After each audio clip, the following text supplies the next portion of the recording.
Welcome. It's lovely to see you all. Thank you very much indeed to those of you that are joining us in person and to those of you that are online. Marcia Rigg is on her way. Gloria Morrison is already here, representing JENGbA and herself. And Sara, you're going to talk a little bit about the work of UNGRIPP, Your Own Life. I had spoken to Marcia earlier and she was going to share a little something with us to start the conversation. But Avon is calling, so they'd like to do that for us instead. What we can do, I think, is just, for full disclosure, I spoke to both Gloria and Sara individually before this evening's event, just to run through the format and what we were hoping to share, get out of it. And I think there were so many things that came up in the conversations that we had online. But to start off, when I was doing a little bit of research and preparing for the event, there were 4 things that kind of really stood out for me in your separate campaigns. They were education, support, memory, remembering people, and influencing. And do you think they are fair representation of something that joins your collective work? Yeah, I think any campaign, like saying any campaign happens isn't because you decided one day you wake up and you think, oh, I'm going to do a campaign today. It comes out of the injustices that you're experiencing, and then how you try to address that. And I think all 3 of our campaigns have come from trauma. They've come from trauma that never goes away, and a desire to improve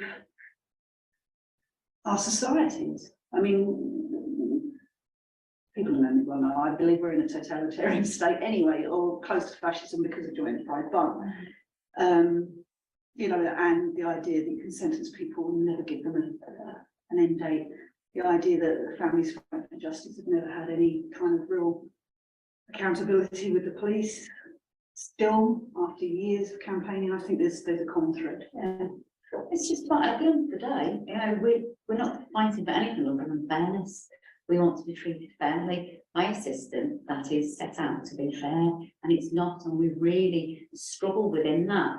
It's massive because it is driven by personal circumstance. We're all here because of our own personal experiences and how it's impacted us and our families, and that drive to move forward, although it is probably one of the biggest drives you'll ever get you to do something, it's also a massive trigger because you're constantly reliving the trauma and talking about the experience and the effect it has on you, your family, and the people you care about. And you're not just fighting for your own circumstances, you're fighting for lots of other people who were caught up in exactly the same traps.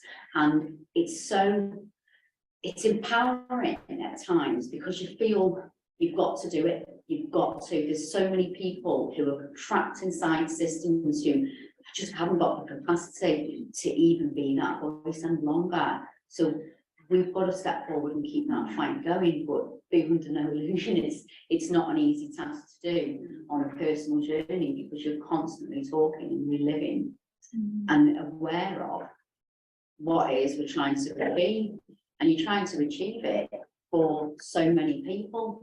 And I know through all of our campaigns, you know, we were talking about in memory, there are people that have died on the sentence that I deal with, and are still dying now. The rate's really high at the moment, and that will continue on unless something happens. And it's just not acceptable. You know, there's got to be a point where you go, this is not acceptable, and someone's got to do something. That the fight is extremely hard to do that though, because I think what's for us for the JENGbA campaign, because we preceded, yes. And then we saw you coming along, and actually I think it's really commendable how far you've got, how quickly, in a way. And I think it's partly because the issue is so important, and it is one that politicians, not Dominic Raab, but they will listen to.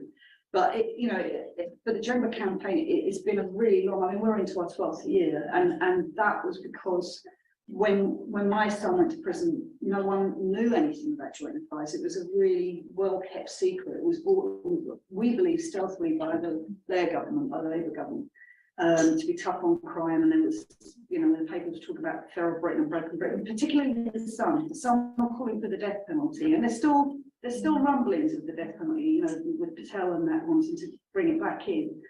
But our loved ones, I mean, because yours are on life sentences, we're supporting over 1,400 prisoners, and our data is about to get tightened because I think it's more than that. But they're all lifers. There are guys in the prisons that are telling us that they think there's probably more people serving life sentences than there are actually people who've murdered. It's probably going to go through the roof, because when we first started, we contacted prisoners via Inside Crime. We got like a response of about 160 prisoners right to us almost straight away, and that's when we launched. But I always knew that was conservative, and I'm still telling you 1,400 is totally conservative. It's totally. And the thing is, they know exactly how many IPP prisons there are. Why can't they tell us? And they won't. The MHS said it's too expensive. No one will tell us exactly how many secondary parties are in our prison system serving life sentences for something they haven't actually done. And that is because data is king. As we all know, that's why the studies that Central Crime and Justice Studies have done with the usual suspects and with the dangerous associations have been so key, because it always pushes pressure on the politicians to kind of look at the issue. But if they don't, we'll just get buried. I mean, if you weren't shouting from the rooftops, that lovely guy was shouting from the rooftops. Yeah, it was an IPP by Manchester, strange ways as we know it around our way, because I'm from that end of the country, that's my way. But yeah, you know, it's true what you just said there. We're all fighting for something that is a political hot potato. No one wants to touch it because it's just the intricacies that come around it. But actually, in reality, IPP, we're coming to the point now where there'll be more people recalled under the sentence than held originally. That's shocking. Although UNGRIPP has been established since 2017, the sentence was abolished 10 years ago. My partner, who I obviously represent inside Facebook, UNGRIPP's up much wider than that. But he got a 2-year sentence, you know, in 2007, and he has served in excess of, I think it's 11 years he's done that, and that's over recalls, in, out.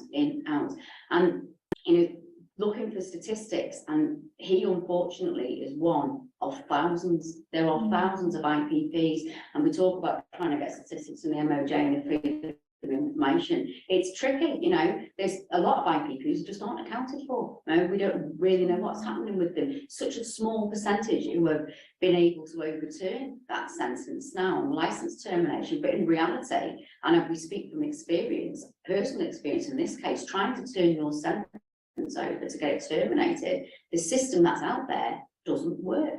So you're fighting to try and educate the MOJ themselves on how to do their job, which is shocking that we're having to go in and saying your system isn't working. But more to the point, how many people haven't got those voices? You know, we're strong campaigners to our family connection to it. How many people are sat inside that system who have lost all contact with their family due to the sentences that they're on, who haven't got someone to speak out? If we don't speak out on behalf of them, these are more people who are locked in a system. It's not fair. Don't think anyone wants anything that's other than fair. We're not asking for anything more than fair in what we do, but it's just so hard to gain in the fields that we're working in, because it just seems like no one really wants to acknowledge what an absolute hash of a mistake and a mess they've made, and the reality of fixing it means that they're going to be huge amounts of sways of whoever in communities who will have that political arguments of what's right, what's wrong, what type of people will release, and what type of what. So it becomes, it's easy to just leave those people there and hope people like ourselves don't come out and speak to people, just keep it down. We don't upset the system, and it's become to the point where I don't think you cannot upset the system anymore, because you're fighting for people's lives at the end of the day. Well, when we were thinking about this before tonight, a lot of this came up between us in our conversations, and I suppose just listening, and I'm sure other people have already been formulating questions and thoughts and responses, but given what you've already just said in your first 5 minutes, it seems that you are to many minds fighting what could be described as a losing battle. You know, you are presented with a system that you've described as fascist or totalitarian. You've described life or death situations where many more people now are going to be recalled than were ever sentenced than the original. You know, this is a relentless churn. How do you, and I think that the title of the event was Hope and Change, Building a Better World. How do you see, from where do you get the energy and the commitment? How does that happen? Because those things have to be in tension with each other, surely. I think for me, if something's wrong, it's wrong. And it's that simple. It's wrong. And you've just got to keep at it. Without that commitment to it, you're the hope of people who've lost hope. And that's it's such an important role to have in this whole thing. I haven't got an IPP sentence. I've never been anywhere near a prison. As if never been in custody, I've never been arrested, I've never had that side of my life. However, it's such a big part of my life. And if someone says to me about IPP, I will say IPP is as much a part of my life as a part of my partner's life. So I've become instantly impacted by it.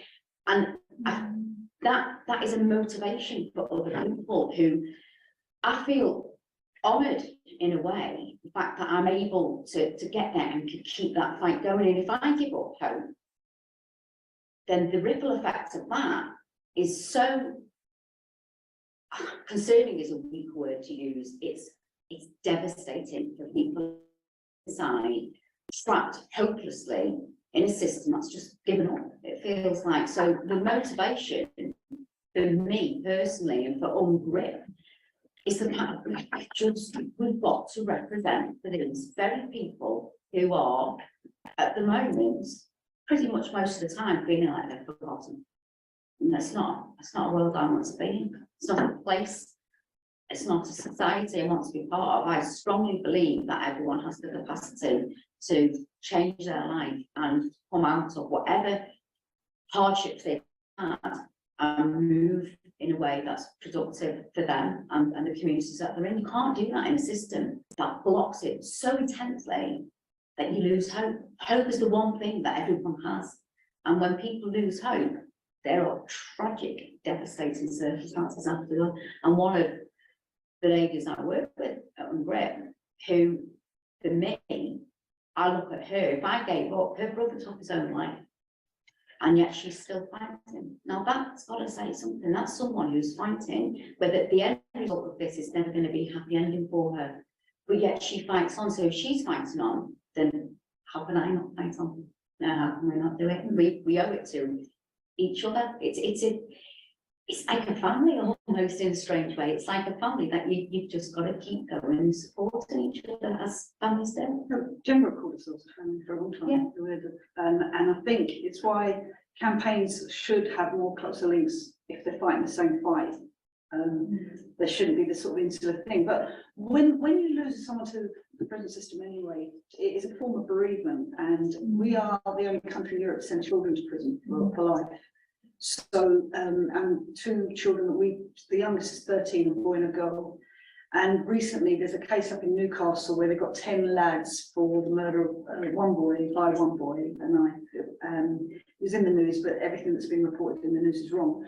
But they've actually got an appeal. And I think this one could be quite interesting because one of the lads, Leighton, all you can see on CCTV is him getting off a bus, walking over, seeing a fight, pulling his friend off this car and then walking away. He's got a life sentence, 18 for that. And his mum tried to jump off a bridge. Police had to call her down.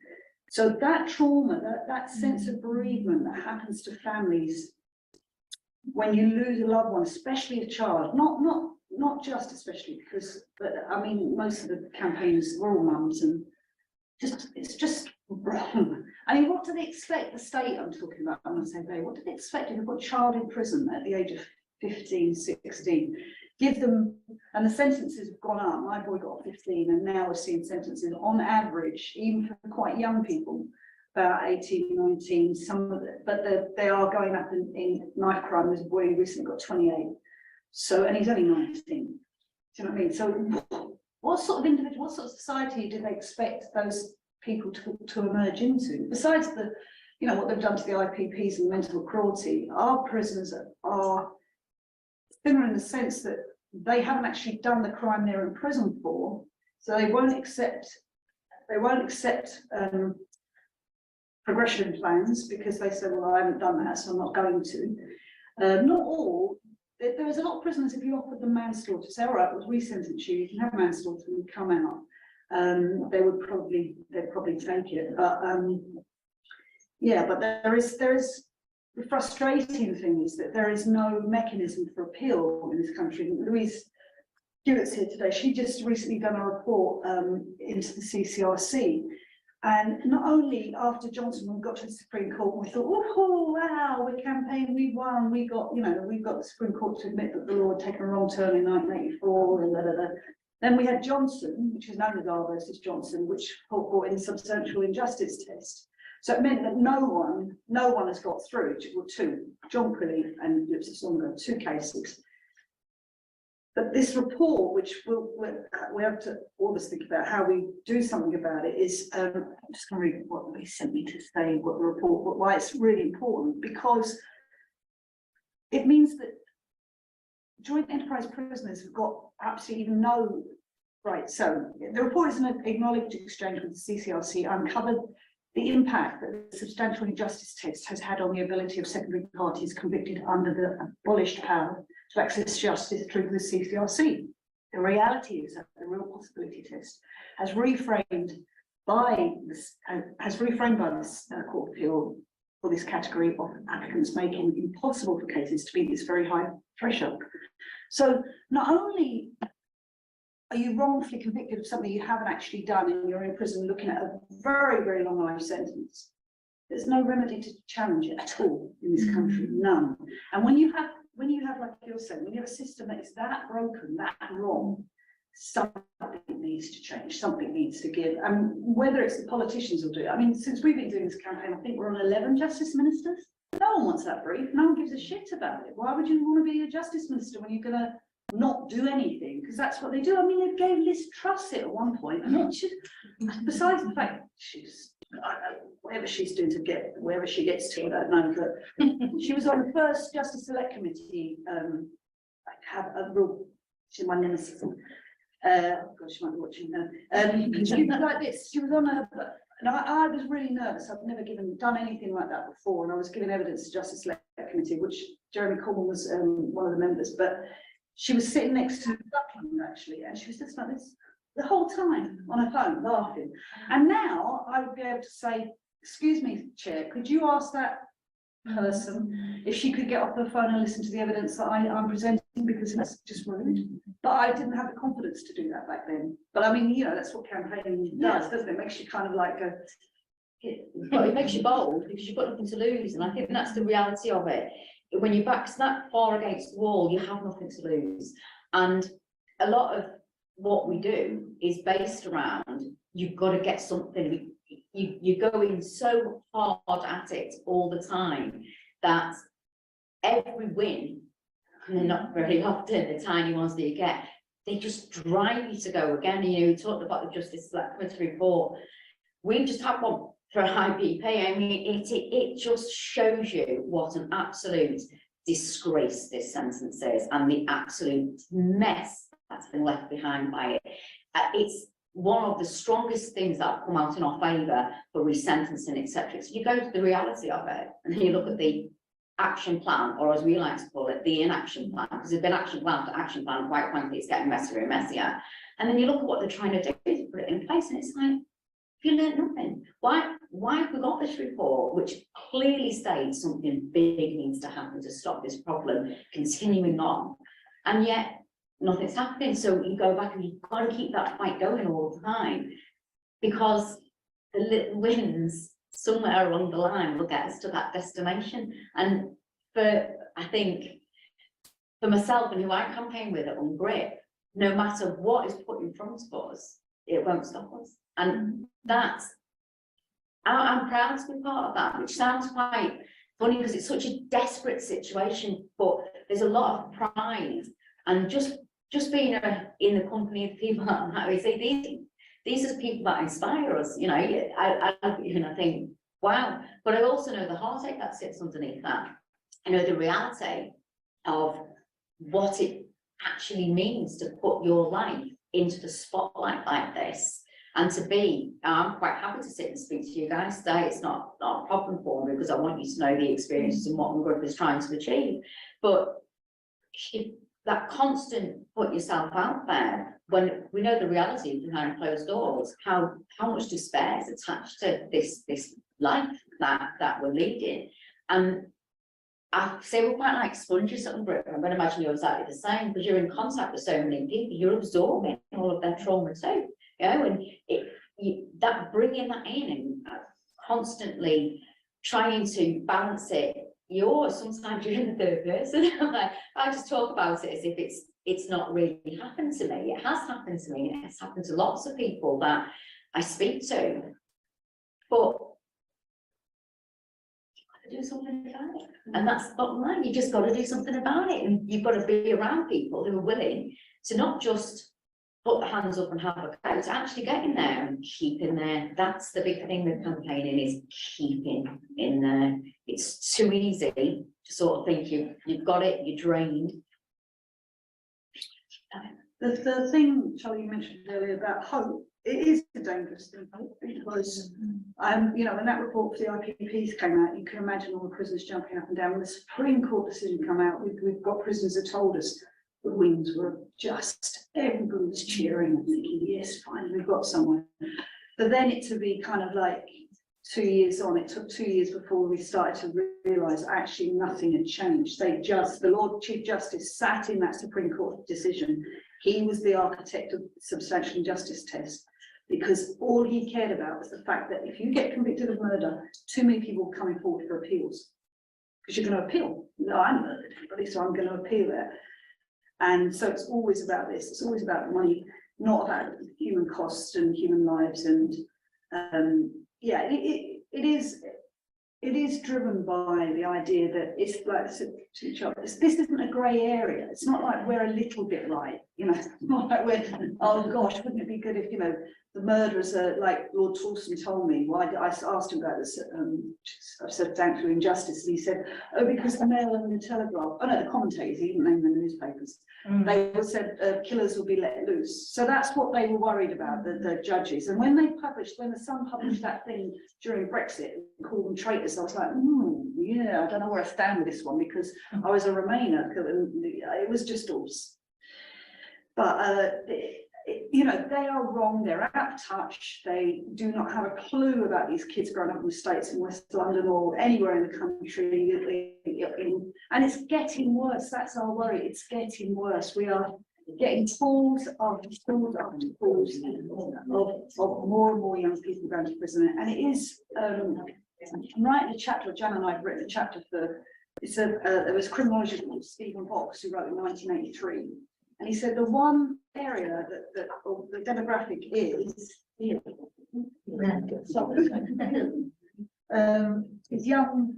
young men between 15 and 21, and they're racialized as well. Now that was 83.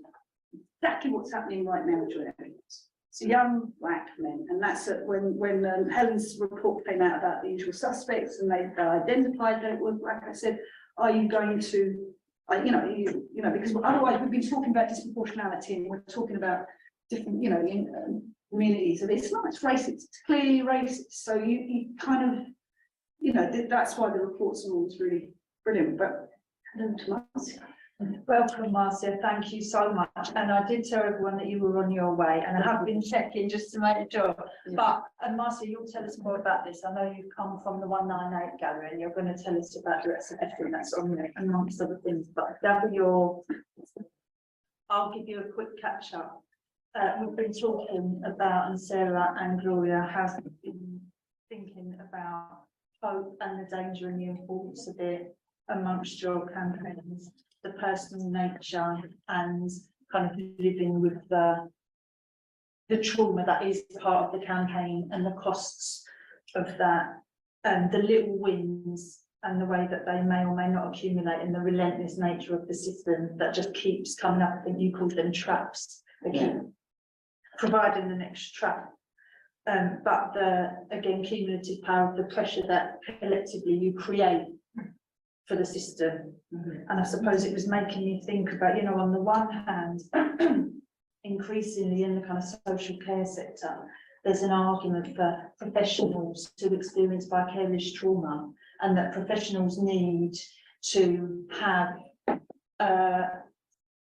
employer recognition of the trauma that they cope with, and either reflective practice or clinical supervision or some kind of acknowledgement of the traumatic experiences that they're living, albeit vicariously, and the fact that you kind of, this is your life and you are surrounded. I said something to you earlier, Marcia, we were talking, and you said, I hear this all the time.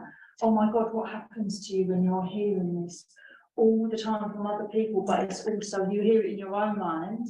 So on the one hand, this kind of idea that professionals need looking after because this work is so hard. And on the other hand, these are grassroots campaigns. It just means unpaid people from their own lives committed to this work. How does that sit with you? I suppose, not to put in competition, but this idea that there's somehow recognition over here and maybe not quite. And I think some of the idea of this event is to really think about who are the people leading these campaigns, going to the United Nations, going to the Supreme Court of Justice, going on Channel 4, you know, writing with academics these really significant pieces of policy change. And I suppose it made me think about how do you cope with that? How do you keep conscious of that all of the time and detach? You said it to me when we were talking, I detach, I go into the third person. You know, I mean, these are in their own rights. If workers, if paid professional workers were doing this and talking about it, it would be a cause for concern for their employer. You know? Yeah. So what? Funny enough, before JENGbA, when my boy first went away, I was London Justice with Yvonne, who's here tonight, and the RMT were going to Hull police station protest about and the guy just got shot in Manchester, so they came up on us. But I'd never done anything like that before in my life. I'd never been on any, you know, because it doesn't affect you. You don't realise what it's about, and that to me was the beginning. And it just happened to be a death in custody. It was the beginning of my journey, actually, because I've heard her speak since. I'm getting emotional now. She never fails to make me cry, Joan. It's just so, and she's such a powerful speaker, as it's mastered. But and I thought, you know, like that idea that you can be killed in police custody and actually people don't expect you to be outraged by it, or don't, you know, we're in a society, oh, that's all right, that's okay. So it was the beginning of my outrage, which I think you just have to kind of keep contained with. Well, you know, that's a good time for me to interject, to speak, because it was the Christopher Alder case that gave me inspiration, and Jan Alder. So my brother was Sean Rigg, who died in police custody almost 15 years ago, on the 21st of August 2008, and he was suffering from mental health. And to cut a long story short, he was restrained in a prone position by Brixton police officers in the very same manner that George Floyd was killed. Now, George Floyd died in 2020, but Sean died in 2008. And there's many George Floyds. There's many George Floyds from before Sean died and after. And I wasn't aware of deaths in custody. So the first case that I actually came across was a Christopher Alder case, because it came, I used to work in the city. I worked in law for 26 years, and I went to my boss and said, my brother died over the weekend in at Brixton police station. And we'd known I knew a few things at that time. And he said to me, have you heard of the Christopher Alder case? And I said, no. And he went to his desk, he Googled it, and it came up, and I was horrified. It was almost identical to Sean, because Sean had died on a custody suite floor. And, well, he didn't actually enter the custody suite. He died just at the entrance to the custody suite. But it was similar, that it was caught on camera. as the Christopher Alden case. And so I was overnight brought into a quagmire of trauma and questions and grief, and we thought that, you know, it was the police and the IPCC were going to investigate. You know, it wasn't a murder, that we didn't know what had happened to Sean, where he was. You know, we need to find this murderer. You know, he's turned up dead after coming out of the van. And but all the evidence was there. It was caught on camera. There were witnesses, and it died at the hands of the police. So what's the issue? And they didn't interview the police officers for 7 months. So from the very beginning, I mean, we weren't even allowed to identify the body or to see the body. So it took 2 days to see the body, and they didn't want us to see the body for 6 days.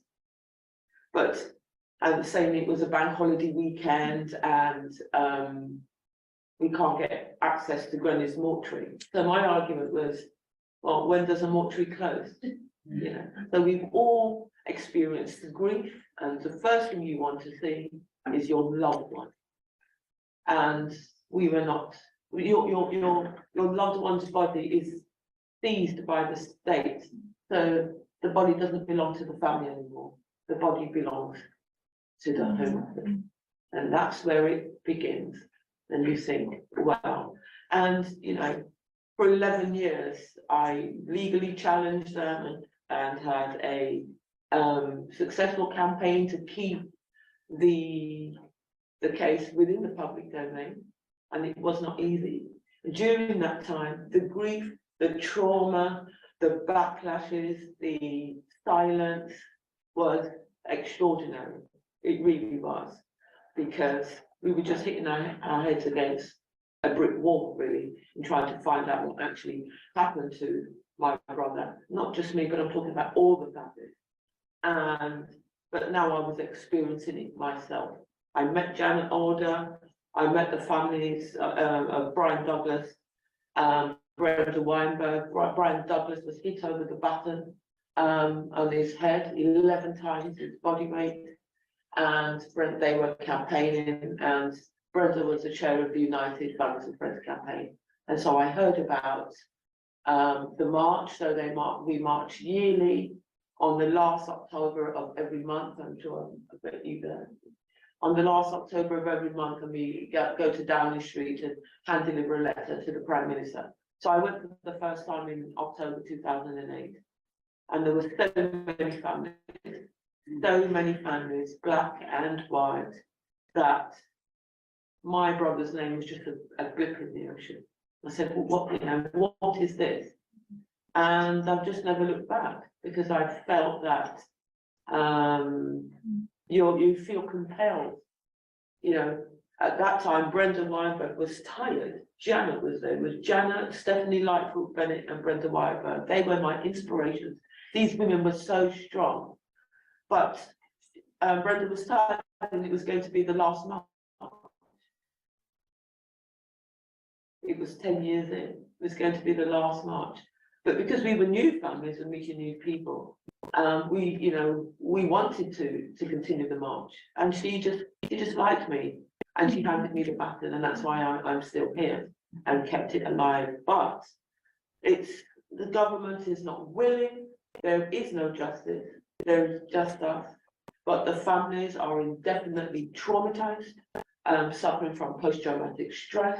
You know, some families don't get to find out what happened to their loved one because they've died, because of the length of time, the period of time that it actually takes. You know, sometimes it might take up to 4 years for an inquest to find out how your loved one died, and it took 4 years for me. Some families have waited 7 years. There's a Thomas Orchard, who's a white family in Devon, and they've waited 10 years to find out how their son died. Again, mental health and being restrained in the prone position by police officers. So this is business as usual, sadly, at the cost an expense of our lives, our loved ones' lives. And one of the things I usually say when I'm in a meeting is if you suffer with mental health yourself, or somebody in your family suffers with mental health, or you know someone, put your hands up. There is no stigma in this room. There is no stigma in this room. I notice this is the first meeting I've ever been to, and no one's put their hands up. I don't believe you. If you suffer with mental health yourself, or you know somebody in your family that suffers with mental health, most of the people in this room are hands up. This can affect us all. That's the important thing to know. And that's a beautiful segue, Marcia, thank you. I said at the beginning that rather than a kind of panel talking at an audience who wait to then politely raise their hands, you know, I've heard lots of kind of noises coming from the audience, and Marcia just got everybody raising their, I think everybody, I didn't look. Most people did actually. So I'm wondering, you know, you've heard kind of half an hour's worth of input from panelists so far who have shared, as they do on a daily basis, something about their lives, their work, their campaigns, their families, their losses and tragedies. And I'm wondering if there's any kind of response or thoughts or questions. Richard. I happen to know Richard's name because he's at the AGM. Sorry, I won't know everybody's name. I did. Can you speak really loudly so that Al can pick you up? Yeah, for our... will do. I was trying to think of something positive to say, but I'm at a loss to say anything positive. And instead, I was thinking about an interview with Alistair Morgan, and recently I heard, and he just looked exhausted, and you know, and it's what. It's 30 how odd many years. decades? It's more than 30. It's more than 30 years. Yeah. And he's exhausted. You know, they've exhausted everything, and now he felt like someone who was saying, right, I'm going to reclaim my life. I've got as much as I can from this. And I was thinking also, I might have forgotten her name, from the independent panel on Hillsborough as well, a similar kind of response there after 50 years. The Chagos Islanders, again, I heard someone there expressing the same sentiment. This is decades and decades, and they've exhausted all avenues, and yet it's still, and they've won, yeah. The Chagos Islanders have won, but at the Supreme Court, but they're still not going to. Yeah. They're still not going to be allowed back. They're still dying in Mauritius. Because it's a facade. The whole thing is a facade that we live in a civilized society. We don't. We live in a fascist society, and we're being controlled all the time. It's strange enough. There's something like Janet's case. Because Janet has revealed what happened to Christopher while he was in the war. We've got a prisoner that phoned me up and said that he found out that the person that he apparently killed had died 3 years earlier. Now, if I had known what happened to Janet's brother, Sean's body, which they thought they buried, the Jamaican family come back to collect their mother. They waited 11 years to get the funds. Nigerian, sorry. Yeah, thank you. And it was Sean. Chris, sorry. Okay. Ooh, it was Chris. So, you know, like, if they're capable of doing shit like that, you know, this is who's being held accountable for that decision? There's no way that decision wasn't made deliberately. Oh, let's bury this Nigerian elderly lady instead of Christopher, and let his family think that that's the grave digger. I mean, that is so horrible on so many levels. But actually, that sort of stuff doesn't shock me anymore, which it should, but it doesn't shock me anymore. When we first started the London Against Injustice, do you remember that Malcolm used to come, a Scottish guy, and Malcolm got drunk outside of a club in Hammersmith, and he was punching the wall because they wouldn't let him in, so he had bloody fists. Police came and arrested him, woke up. When he woke up, there was a guy beaten to death in the cell, in the bunk next to him. They framed him for that murder, and he served a life sentence for it. But he'd come to our meetings every time we had a meeting because he still wouldn't give up. He still was trying to clear his name. And that's what drives people when you really get injustice under your skin. It's not tricky. You just, we know we have to do it, not just for us, but for our grandchildren, for their grandchildren, because otherwise we are in just, I don't know, well, we've been in it for a long, long time. Even Winston Churchill said, look at your prisons and you'll find a fewer society, but, you know. Well, I think it's I think it's the anger, certainly for myself, it's the anger that drives you. It's the anger and the passion, the love for your loved one, the audacity that you received from the state, because they're just simply unwilling. It's nothing more and nothing less. It's business as usual, and they are institutionally racist, institutionally corrupt, misogynistic, sexist. We've seen all of this. I do not mince my words. I have no apology, because they've proved it. It's for decades. So there is no justice, but we do have to cling on to hope. We mustn't give up ever, because that means they've won. And then we have to educate and do it for our future generations, because our future generations are being impacted. The young generation, as we speak, are being impacted. I've just got a few thoughts. I'm a criminal defence solicitor, and I've heard Marcia speak before at events that I've helped to organise and powerful as ever. Just one observation and then a question. So I'm acting for a young boy who only days after the Casey report came out, which was, it pulled no punches. It was so carefully drafted that it couldn't be interpreted in any other way than this is an institutionally racist organisation, it's a failing organisation, it's a corrupted organisation, it covers things up. And he was restrained in the street after his cousins were put up against the wall for, you know, being black and teenage and being the West End. And so the level of obtuseness, apart from anything else, because the optics of the broad daylight, people walking by, that level, they just feel there's impunity, and that's decades in the making, because they've never been faced, they've never been made accountable. But the question I've got is this: so one of the breakthroughs for Hillsborough was when they did the independent commission. They just forget the state, we forget the judges, forget the inquest, which was completely fair. They're going to have our own commission with faith leaders and local people, and I think there was some trade union people involved and some academics, like Joe Sims part of it in Liverpool. And that was what propelled Hillsborough and eventually the prosecutions. And I remember the fight for Lewisham Hospital, and Michael Mansfield chaired another campaign which was successful, and they did their own effectively a hearing about whether the hospital should be closed or not, which was really powerful and really successful. And then I'm thinking about the halfway house, because I'm a lawyer, which is whether it is a halfway house. Let's see where they get to, which is the Scottish independent inquiry at the moment into Sheku Bio's death. Yeah. And whether if you know something about that and how it's been organised, whether that is something, a model that we could look to in this jurisdiction, we're only over the border. Yeah. Could I kind of answer that? The Hillsborough campaign has been going for 30 years. The families' voices are the most powerful, and it is the families that have made the changes. Because even though we've not received justice for decades, there has been changes over the years.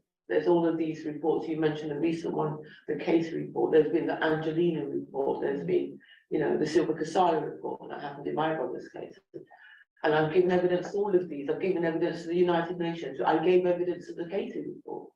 There was families from UFFC that gave, you know, United Families and Friends campaign, and families with the charity inquest. But I'm talking about the deaths. But it was not put in the final report, because it was, whilst it was put in there, and finally when the report went public, we were told that our particular evidence was given to the Metropolitan Police and filed in background material. But so we don't know why our evidence was not put in. It was very powerful. We do have the words that were used, because it was supposed to be in the case report, but for some reason, I don't know who decided to take it out. I doubt it was Casey herself. It was the families that fought for the Hillsborough campaigns, and that's how we got the inquiry and the trial, the prosecution, but nothing happened. Yeah. And another thing, like the People's Tribune, so United Families and Friends campaign, we intend to put on a People's Tribune. So you can Google that. There's a website where we'll put the state on trial. And it will be again the voices of the families. This is something that's not really happened before. We will present the evidence, and it will be an independent and international panel, nobody from the UK, to show the evidence. These, I think, are the only ways for us to be heard. Because if you're going to wait on the state to do these things, it's not going to happen. In Scotland, we have the Shaker inquiry. It's a public inquiry. So, and they don't have much deaths in police custody in Scotland, and of course it's a different law there. But the inquiry is actually online. It's very powerful, and we'll see what happens in the public inquiry. But we've seen many public inquiries here before, and so I have no faith in any of them at all. But it's important that we keep the pressure up with having successful campaigns, using social media to keep the public aware of actually what's happening. And I think this younger generation are awake. They're different from my generation, but they are very much awake. And the baton has to be passed on to them in education. I don't know what will happen. I don't know if there will ever be justice, but I know that we can never give up, because in the meantime, people are still dying, and what we need to do is save lives. But what they are doing is destroying lives, using it, as a legal, they're acting with impunity. It's never going to change. On that note then, Marcia, it's never going to change. We've got 10 minutes, and I sneakily tried to avoid saying put your questions in the chat, because A, I can't see, it's very small print, and B, it's going to be complicated. But of course, put questions in the question box if you have one. And so I've got 3 questions to kind of move us towards our 7 PM finale. And you can take any of them, none of them, something else in any order. One, there's a question that has come in from our invisible audience it's something to do with the idea of the Secretary of State, the role of the Ministry of Justice not being a real role. The second question that I've got for you is, having spent a bit of time with each of you in different capacities, the role of humour in your campaign and your lives and your work and in keeping your own minds. And the third one is, ultimately then, given everything that's been said and what a win, we have to do this and we'll talk about a win. What could justice look like, actually? How do we know when we've got there? So what is justice? What about humour and the Ministry of Justice being a ministry? The justice for our campaign is resentencing. There is no other route out of this other than resentencing. It is never going to change unless it's been resentenced. So it's what felt like a very fringe idea a long time ago is now actually become quite a mainstream thing. And I'd like to say that we've had a huge hand in pushing that through, because we're way out there and we're just like come up with a crazy idea for the day, because it is the answer. And it's what we always say for our particular campaign is we haven't got a special breed of people. They're not a special client base of criminals that all of a sudden became IPPs. It's a special sentence. So we've got people that offended the same before, we've got people that offended the same afterwards. We have a system in place for that. And that's that really is irritating, you know, it's just like, that's such a frustration. And you talk about how do you get past that? That is the only way for us to get past it, because there is no other answer.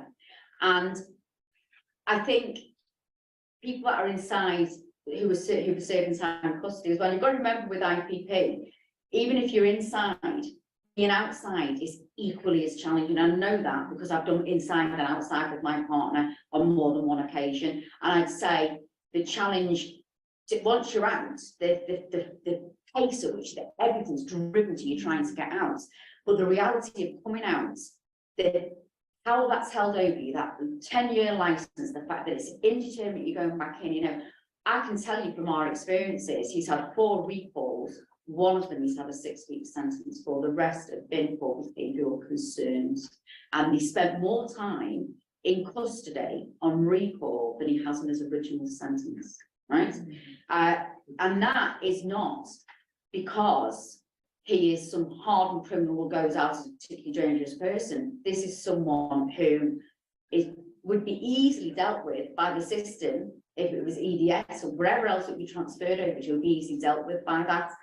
So there's that many people trapped inside under that horrible, horrible mental pressure to be in a system where even if you get out, you're going to have to face it if you're out. And the recalls are so high that if they were resentenced and we had that end date would eliminate so much uncertainty. So there is no other way for us other than resentencing. And although we will have to fight hard, you know, we want the license bringing down from 10 years to 5 years. I mean, those are little wins we talk about all the time, but there's only one real win in this. And I think for all the campaigners involved around anything, I suppose, that you're working towards, you have your top goal, that's what you're heading towards. And sometimes you don't get to reach that point, but you've got to keep going for that point. And I can't see ever in our campaign, until that happens, that wouldn't be the end of UNGRIPP.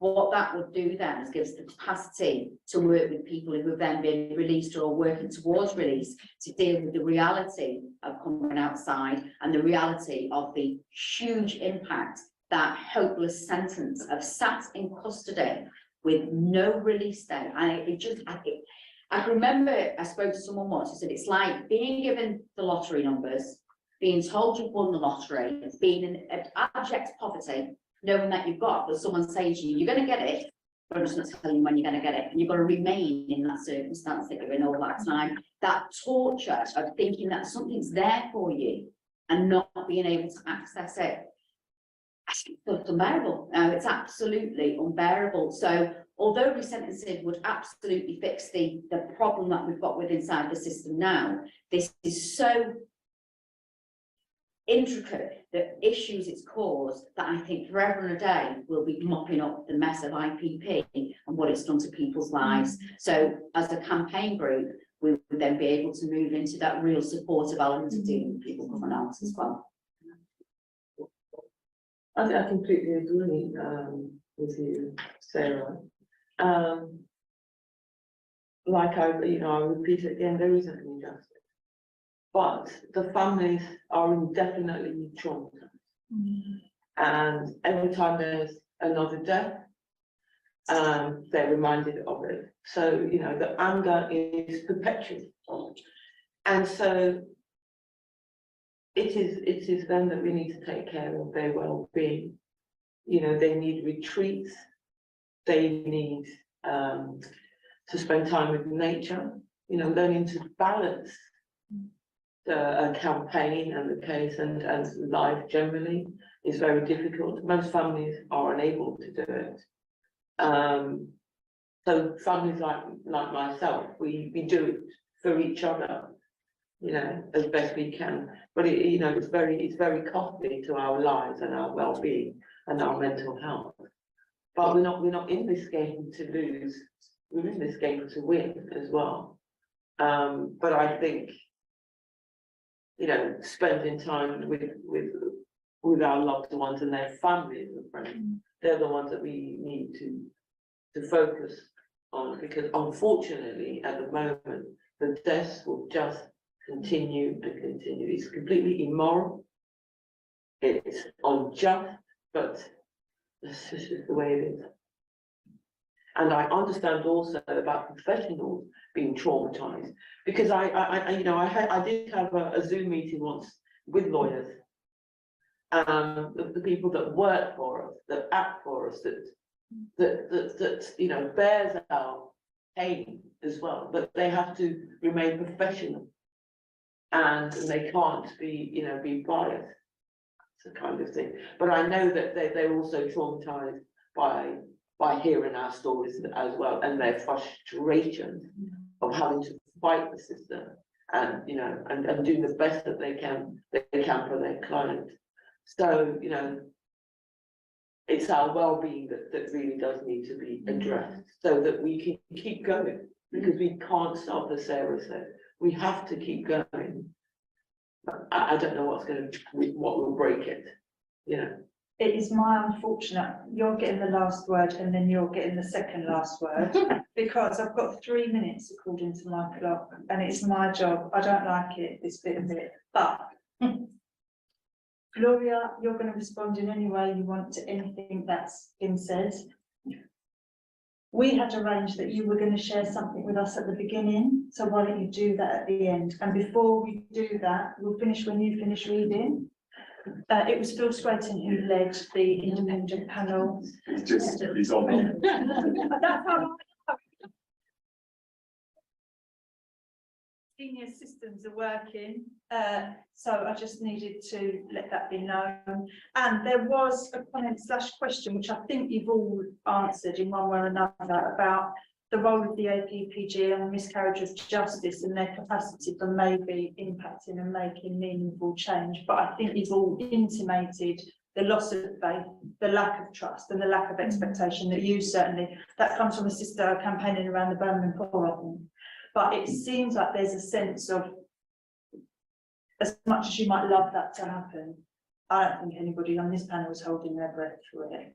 And that being said, Gloria, why don't you say your final thing, and then Marcia, will you read us out? And then you're all invited to stay for something to drink, eat, and some more conversation. Okay, on that note, as quickly as I can. Hello, Phil. Actually, we were talking about doing an inquiry ourselves, and Phil was, sort of a catalyst with David Scott to do that. And then, funny enough, I talked to Deb Coles at a meeting recently, and I was saying, "What do you think?" It's very time-consuming, very costly resources, and she suggested us doing a family inquiry. So what we're going to do is we're going to go around the country and re-engage back with families. We're going to do Birmingham, Manchester, London, and Sheffield as the first 4. We already had sort of preliminary meetings about how that, and just listen to the families again, because when you lose a loved one to the prison system, not just wrongfully convicted, the prisons are wrong. Our prisons don't work. But mums, dads too, but mums serve that sense. You wake up every morning thinking about your kid in prison, thinking about, are they safe? Are they okay today? Especially if they're very young. So we're going to go and re-engage with the families and make sure that their voices are heard, and that they can start to feel like activism is part of their lives.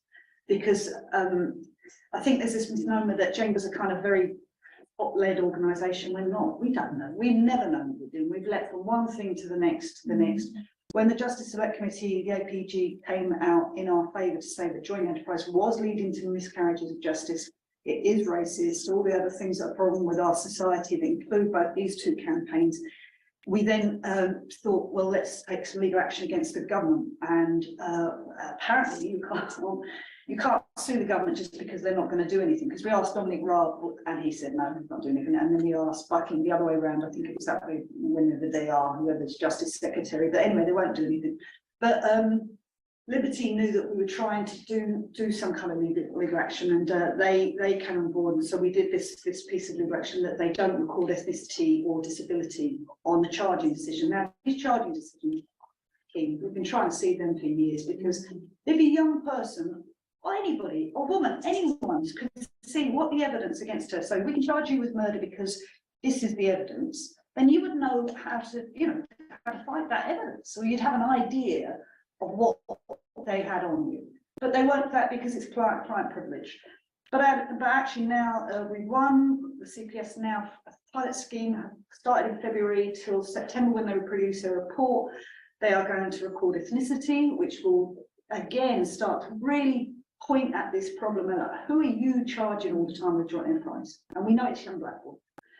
Then the next thing is disability, because the amount of young people and people in the prison system we know is really high in terms of neurodiversity and ADHD and other learning difficulties, and that bit's ignored. So this next 6 months is going to be really interesting. It's only in 6 cities. London is one of them. But then they're going to roll it out from February. They're going to roll it out that they've always got record ethnicity, disability, gender and age, which you think that's just a very natural thing. So that's one of the little wins, you know, we'll talk about these little wins. In terms of our campaign, what would be the big goal? Would be well, Felicity Jerry after Jogi said Supreme Court case, do an audit in the prisons. Just go in the prisons, find out exactly who's joint enterprise, who's secondary party. We've got people who say they're not in the secondary party, they weren't at the scene, they had nothing to do with anything, that the evidence against them was weak, flimsy. And then I don't think it's a case of resentencing, I think it's a case of actually exposing the problem as to how bad it is, and then saying, okay, well, we've got to let these people go. We can't keep them in prison for all this, you know, for life sentences because it's wrong. But that's huge because it's such a hot potato and because there's so many. Do you know what I mean? If we had 20 joint enterprise prisons that we were fighting, we know all their names, but we're not. It's 1,500, possibly more, which is why our prison population has doubled. And we've got young people on remand now, 2 to 3 years before they even get to trial. And then they might get acquitted and they've lost their university place, they've lost their homes, they've lost their families, they've lost girlfriends, partners. Stigmatised. Yeah. Everything that goes with that. We might have to do part 2 of this, because it feels like we're just getting started, if I'm honest. I apologise. Thank you. Thank you. And with that, Marcia's going to read us out with something. And do you want to just say something about the exhibition and what way you're reading from? Yeah. So I don't know if you're all aware. So the family's voice is the most powerful. We have an exhibition in coalition with 17 families and the charity Inquest and the photographer called Sara called Souls in Inquest. And our families bear their souls of their loved ones. I'm just going to say a little bit about what it is and just tell you to head on down there. And perhaps we can have a chat over a little drink tonight. So it's a collaboration of 17 families. Together they have created multiple visual and textual elements in dialogue with each other. The exhibition features narratives, writing, portraits, and a concept photograph that encapsulates the soul or essence of a loved one that has died and the impact of grief. And the visual concepts and narratives texts are not the traditional armory of campaigns, but nevertheless they face down the classic labels used by institutions which attempt to stereotype those in their care and ultimately allows them to get away with murder. Participating in this project has meant revisiting pain for many, and it is an act of great courage that confirms their belief that no amount of trickery can pull the wool over our eyes.